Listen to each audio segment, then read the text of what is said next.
Through your achievements and your words, you have inspired and encouraged our nation to become a more perfect union. In these difficult times, you have challenged us to open our minds and work together to reach common ground. Your life exemplifies the power of education to create new opportunities and to offer significant contributions to our society. For all you have accomplished and for your leadership of this great nation, the University of Michigan is deeply honored to present you with the honorary degree, Doctor of Laws. Congratulations.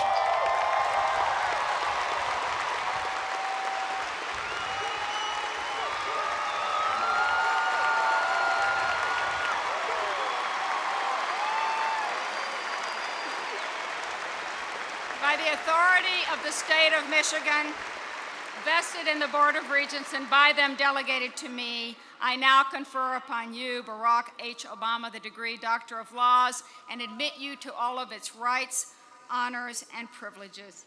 President Obama, and I invite you to speak to the graduates. Thank you.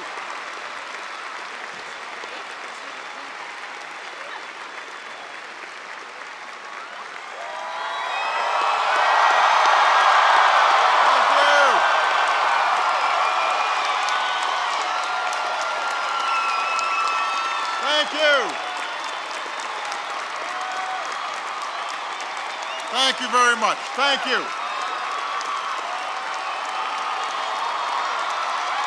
Thank you so much. Thank you very much. Thank you. Thank you, everybody. Please be seated. Oh, I love you back. It is great to be here in the big house.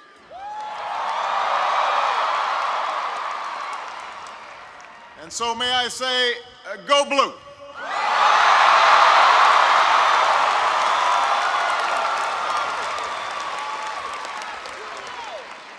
I thought I'd go for the cheap applause line to start things off.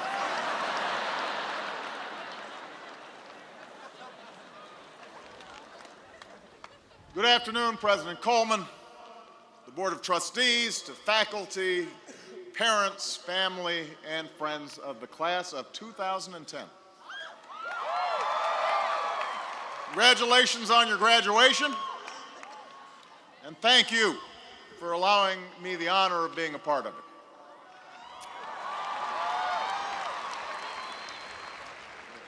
Let me acknowledge your wonderful governor, Jennifer Granholm,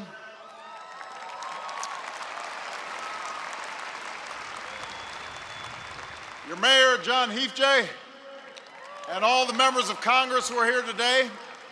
It is a privilege to be with you on this happy occasion. And, you know, it's nice to spend a little time outside of Washington.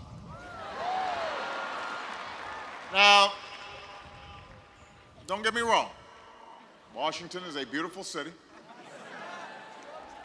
It's very nice living above the store. You can't beat the commute.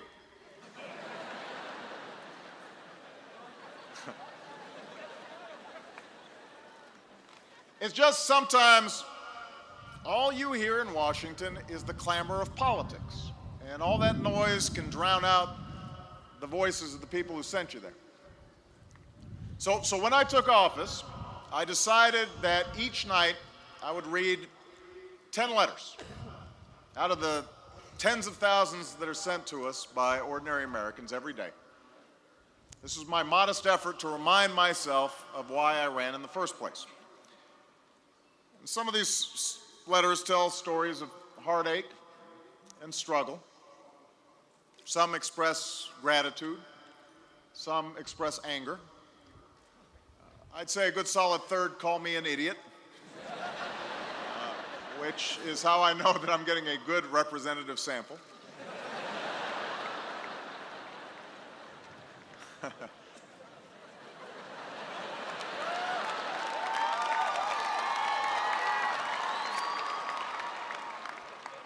Some of the letters make you think, like the one that I received last month from a kindergarten class in Virginia.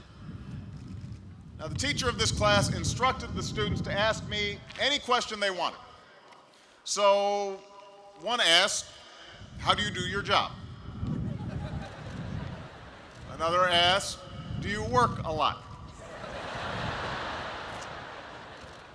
Somebody wanted to know if I wear a black jacket or if I have a beard. So clearly they were getting me mixed up with the other tall guy from Illinois.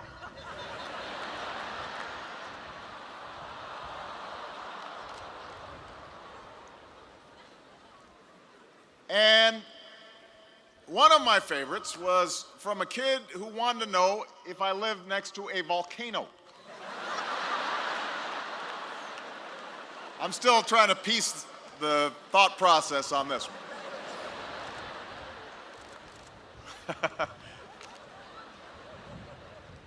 Love this letter. But it was the last question from the last student in the letter that gave me pause. The student asked, "Are people being nice? Are people being nice?"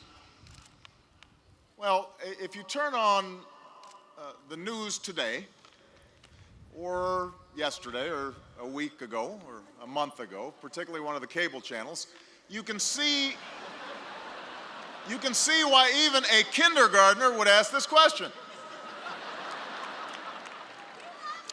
We've got politicians calling each other all sorts of unflattering names. Pundits and talking heads shout at each other. The media tends to play up every hint of conflict because it makes for a sexier story, which means anyone interested in getting coverage feels compelled to make their arguments as outrageous and as incendiary as possible. Now, some of this contentiousness can be attributed to the incredibly difficult moment in which we find ourselves as a nation. The fact is, when you leave here today, you will search for work in an economy that is still emerging from the worst crisis since the Great Depression. You live in a century where the speed with which jobs and industries move across the globe is forcing America to compete like never before. You will raise your children at a time when threats like terrorism and climate change aren't confined within the borders of any one country. And as our world grows smaller and more connected, you will live and work with more people who don't look like you or think like you or come from where you do. I really enjoyed Alex's remarks because that's a lot of change.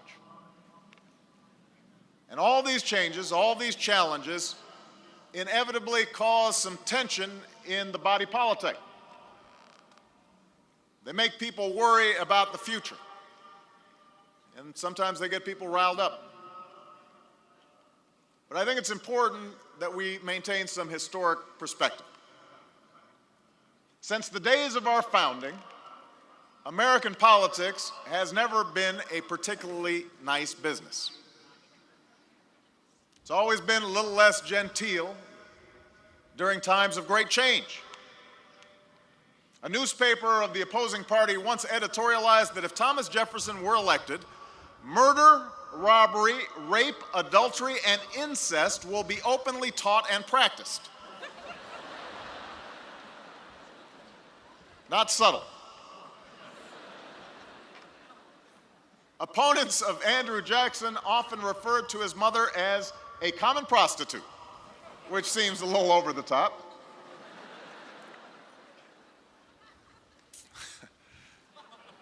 Presidents from Teddy Roosevelt to Lyndon Johnson have been accused of promoting socialism or worse. And we've had arguments between politicians that have been settled with actual duels. There was even a caning once on the floor of the United States Senate, which I'm happy to say didn't happen while I was there. It was a few years before.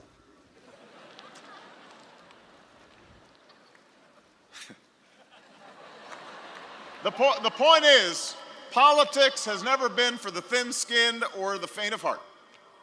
And if you enter the arena, you should expect to get roughed up. Moreover, democracy in a nation of more than 300 million people is inherently difficult. It's always been noisy and messy, contentious, complicated.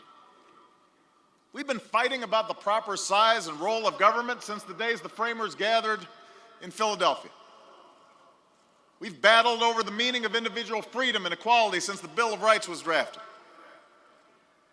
As our economy has shifted emphasis from agriculture to industry, to information, to technology, we have argued and struggled at each and every juncture over the best way to ensure that all of our citizens have a shot at opportunity. So before we get too depressed about the current state of our politics, let's remember our history. The great debates of the past all stirred great passions. They all made somebody angry, and at least once led to a terrible war. What is amazing is that despite all the conflict, despite all its flaws and its frustrations, our experiment in democracy has worked better than any form of government on earth.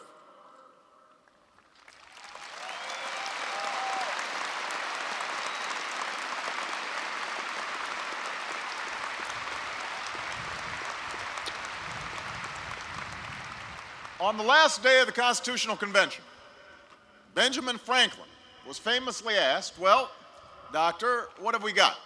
A republic or a monarchy? And Franklin gave an answer that's been quoted for ages. He said, a republic, if you can keep it. If you can keep it. Well, for more than 200 years, we have kept it. Through revolution and civil war, our democracy has survived. Through depression and world war, it has prevailed. Through periods of great social and economic unrest, from civil rights to women's rights, it has allowed us slowly, sometimes painfully, to move towards a more perfect union. And so now, class of 2010, the question for your generation is this: how will you keep our democracy going? At a moment when our challenges seem so big and our politics seem so small, how will you keep our democracy alive and vibrant? How will you keep it well in this century? Now, I'm not here to offer some grand theory or detailed policy prescription, but let me offer a few brief reflections based on my own experiences and the experiences of our country over the last 2 centuries. First of all, American democracy has thrived because we have recognized the need for a government that, while limited, can still help us adapt to a changing world. On the 4th panel of the Jefferson Memorial is a quote I remember reading to my daughters during our first visit there.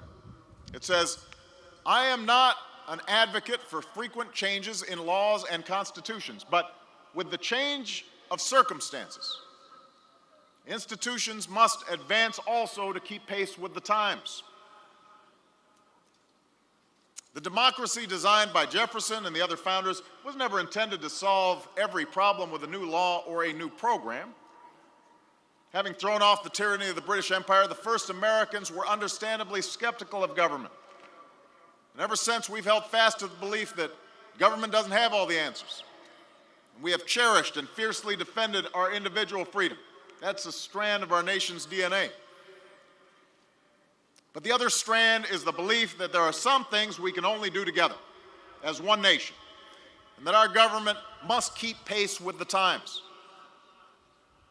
When America expanded from a few colonies to an entire continent and we needed a way to reach the Pacific, our government helped build the railroads. When we transitioned from an economy based on farms to one based on factories, and workers needed new skills and training, our nation set up a system of public high schools. When the markets crashed during the Depression and people lost their life savings, our government put in place a set of rules and safeguards to make sure that such a crisis never happened again, and then put a safety net in place to make sure that our elders would never be impoverished the way they had been. And because our markets and financial systems have evolved since then, we're now putting in place new rules and safeguards to protect the American people. Now, this notion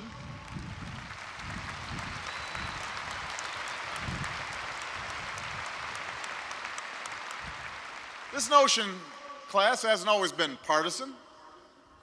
It was the first Republican president, Abraham Lincoln, who said the role of government is to do for the people what they cannot do better for themselves.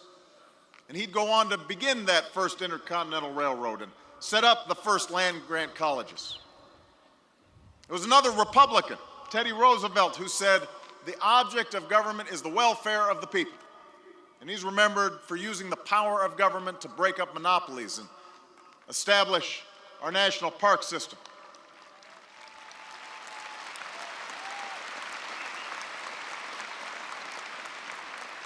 Democrat Lyndon Johnson announced the Great Society during a commencement here at Michigan, but it was the Republican president before him, Dwight Eisenhower, who launched the massive government undertaking known as the Interstate Highway System. Of course, there have always been those who have opposed such efforts. They argue government intervention is usually inefficient, that it restricts individual freedom and dampens individual initiative. And in certain instances, that's been true. You know, for many years, we had a welfare system that too often discouraged people from taking responsibility for their own upward mobility. At times, we've neglected the role of parents rather than government in cultivating a child's education. And sometimes regulations fail, and sometimes their benefits don't justify their costs. But what troubles me is when I hear people say that all of government is inherently bad. And one of my favorite signs during the healthcare debate was somebody who said, "Keep your government hands out of my Medicare."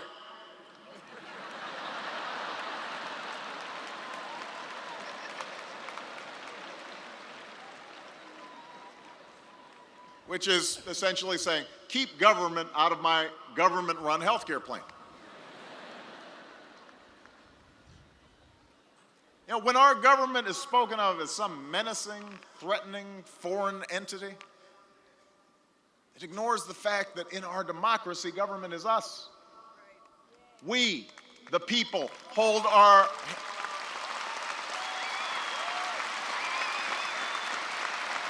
We, the people, hold in our hands the power to choose our leaders and change our laws and shape our own destiny. Government's the police officers who are protecting our communities and the servicemen and women who are defending us abroad.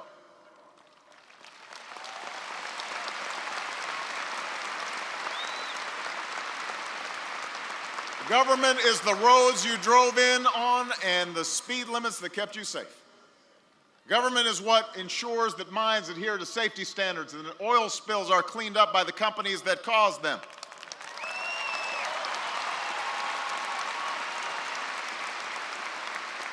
Government is this extraordinary public university, a place that's doing life-saving research and catalyzing economic growth and graduating students who will change the world around them in ways big and small. And the truth is, the debate we've had for decades now between more government and less government, it doesn't really fit the times in which we live. We know that too much government can stifle competition and deprive us of choice and burden us with debt. But we've also clearly seen the dangers of too little government, like when a lack of accountability on Wall Street nearly leads to the collapse of our entire economy.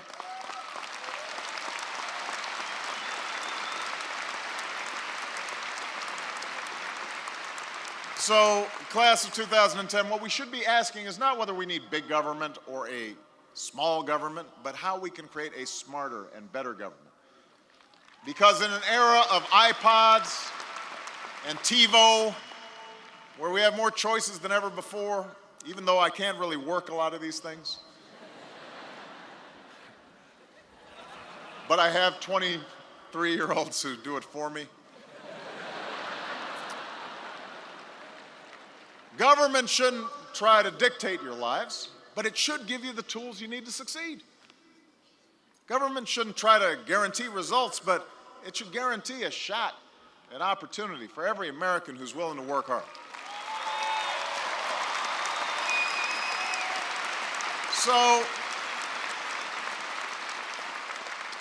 So yes, we can and should debate the role of government in our lives.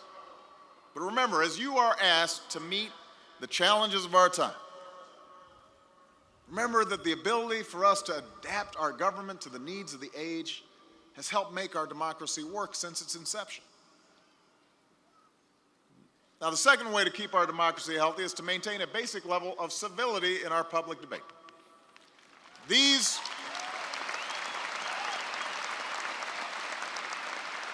arguments we're having over government and health care and war and taxes, these are serious arguments.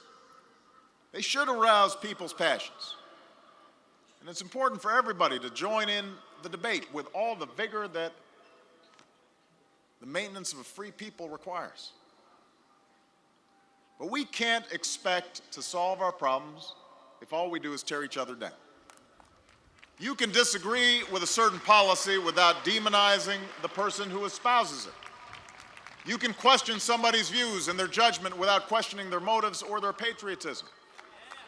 Throwing around phrases like socialists and Soviet-style takeover and fascists and right-wing nut, that may grab headlines,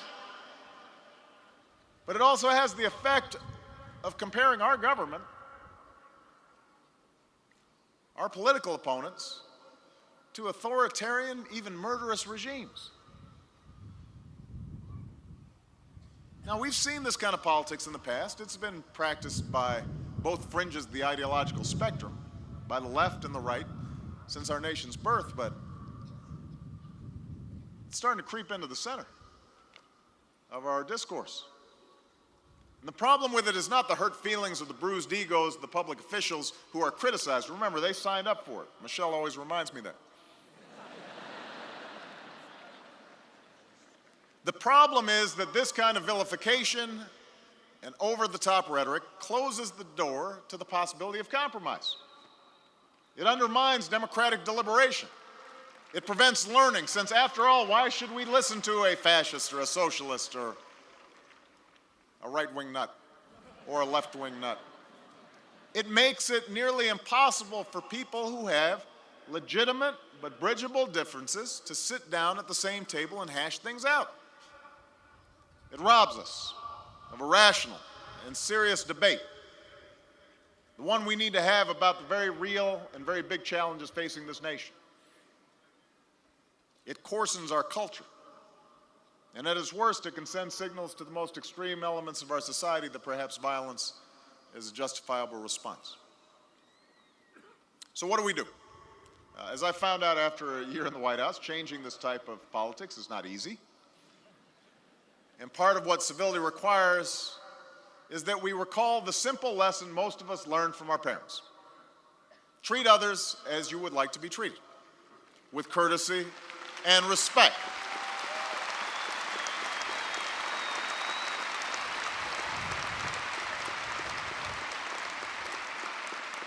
But civility in this age also requires something more than just asking if we can't just all get along. Today's 24/7 echo chamber amplifies the most inflammatory sound bites louder and faster than ever before. And it's also, however, given us unprecedented choice. Whereas most Americans used to get their news from the same 3 networks over dinner or a few influential papers on Sunday morning, we now have the option to get our information from any number of blogs or websites or cable news shows. And this can have both a good and bad development for democracy. For if we choose only to expose ourselves to opinions and viewpoints that are in line with our own, studies suggest that we become more polarized, more set in our ways. That'll only reinforce and even deepen the political divides in this country. But if we choose to actively seek out information that challenges our assumptions and our beliefs, perhaps we can begin to understand where the people who disagree with us are coming from. Now, this requires us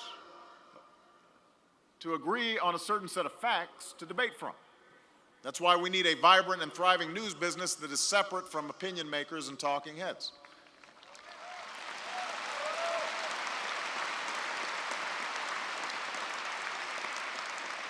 That's why we need an educated citizenry that values hard evidence and not just assertion.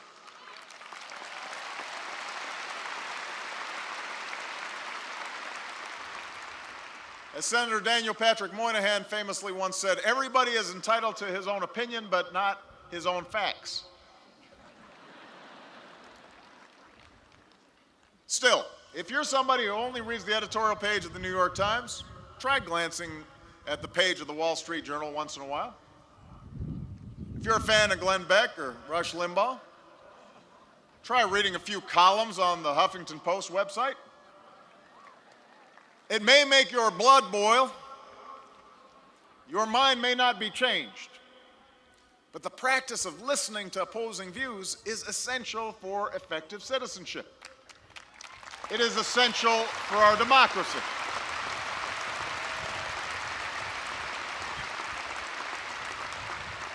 And so too is the practice of engaging in different experiences with different kinds of people. I look out at this class and I realize for 4 years at Michigan, you have been exposed to diverse thinkers and scholars, professors and students. Don't narrow that broad intellectual exposure just because you're leaving here. Instead, seek to expand it. If you grew up in a big city, spend some time with somebody who grew up in a rural town. If you find yourself only hanging around with people of your own race or ethnicity or religion, include people in your circle who have different backgrounds and life experiences. You'll learn what it's like to walk in somebody else's shoes. And in the process, you will help to make this democracy work.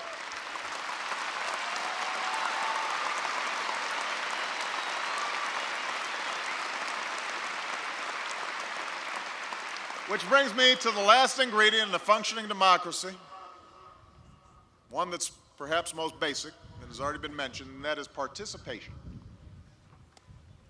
Class of 2010, I understand that one effect of today's poisonous political climate is to push people away from participation in public life. If all you see when you turn on the TV is name calling, if all you hear about is how special interest lobbying and partisanship prevented Washington from getting something done, then you might think to yourself, what's the point of getting involved? Here's the point. When we don't pay close attention to the decisions made by our leaders, when we fail to educate ourselves about the major issues of the day, when we choose not to make our voices and opinions heard, that's when democracy breaks down. That's when power is abused. That's when the most extreme voices in our society fill the void that we leave. That's when powerful interests and their lobbyists are most able to buy access and influence in the corridors of power, because none of us are there to speak up and stop them. Participation in public life doesn't mean that you all have to run for public office, though we could certainly use some fresh faces in Washington. But it does mean that you should pay attention and contribute in any way that you can. Stay informed. Write letters or make phone calls on behalf of an issue that you care about. If electoral politics isn't your thing, continue the tradition so many of you started here at Michigan and find a way to serve your community and your country. An act that will help you stay connected to your fellow citizens and improve the lives of those around you. You know, it was 50 years ago that a young candidate for president came here to Michigan and delivered a speech that inspired one of the most successful service projects in American history. And as John F. Kennedy described the ideals behind what would become the Peace Corps, he issued a challenge to the students who had assembled in Ann Arbor on that October night. On your willingness to contribute part of your life to this country, he said, will depend the answer whether a free society can compete. I think it can, he said. This democracy we have is a precious thing. For all the arguments and all the doubts and all the cynicism that's out there today, we should never forget that as Americans, we enjoy more freedoms and opportunities than citizens in any other nation on earth. We are free to speak our mind and worship as we please. We are free to choose our leaders and criticize them if they let us down. We have the chance to get an education and work hard and give our children a better life. None of this came easy. None of this was preordained. The men and women who sat in your chairs 10 years ago and 50 years ago and 100 years ago, they made America possible through their toil and their endurance and their imagination and their faith. Their success and America's success was never a given. And there is no guarantee that the graduates who will sit in these same seats 10 years from now or 50 years from now or 100 years from now will enjoy the same freedoms and opportunities that you do. You too will have to strive. You too will have to push the boundaries of what seems possible. For the truth is, our nation's destiny has never been certain. What is certain, what has always been certain, is the ability to shape that destiny. That is what makes us different. That is what sets us apart. That is what makes us Americans. Our ability at the end of the day to look past all our differences and all of our disagreements and still forge a common future. And that task is now in your hands, as is the answer to the question posed at this university half a century ago about whether a free society can still compete.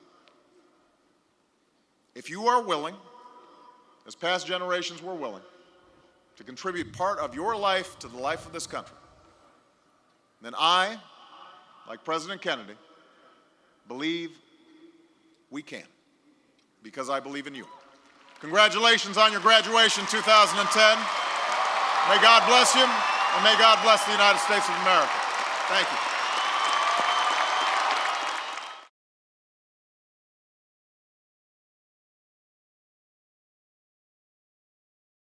It is great to be here in the big house.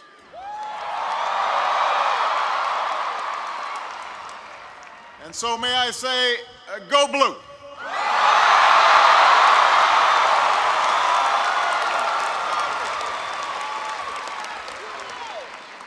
I thought I'd go for the cheap applause line to start things off.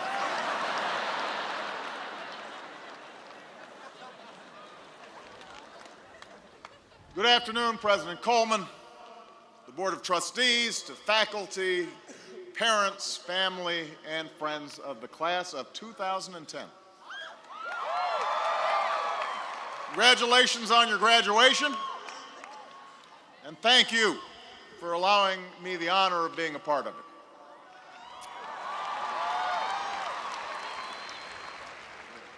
Let me acknowledge your wonderful governor, Jennifer Granholm. Americans every day. This is my modest effort to remind myself of why I ran in the first place. And some of these letters tell stories of heartache and struggle. Some express gratitude. Some express anger. I'd say a good solid third call me an idiot, which is how I know that I'm getting a good representative sample.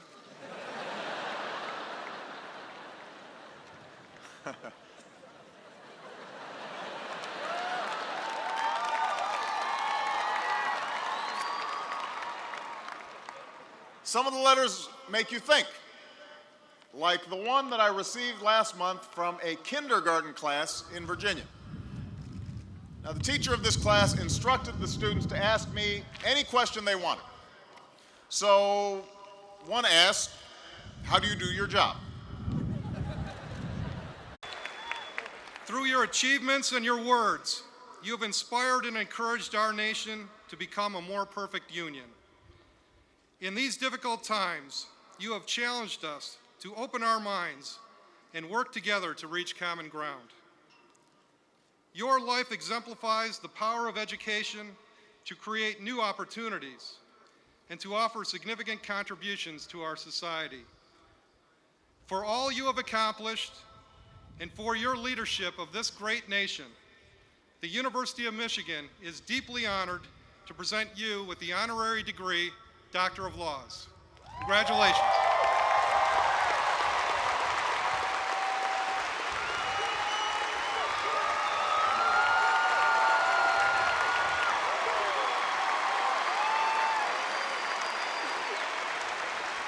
By the authority of the state of Michigan, vested in the Board of Regents and by them delegated to me, I now confer upon you, Barack H. Obama, the degree Doctor of Laws, and admit you to all of its rights, honors, and privileges. President Obama, and I invite you to speak to the graduates. Thank you.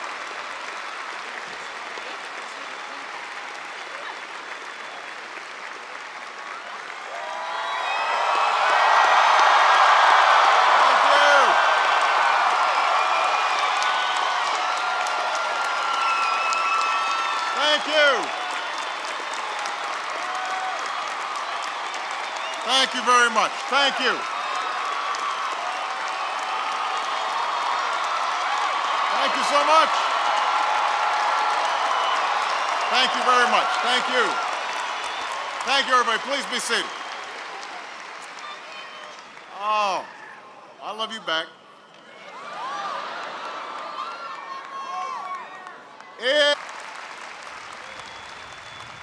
Your mayor, John Heafjay, and all the members of Congress who are here today, it is a privilege to be with you on this happy occasion. And, you know, it's nice to spend a little time outside of Washington. Now, don't get me wrong. Washington is a beautiful city. It's very nice living above the store. You can't beat the commute.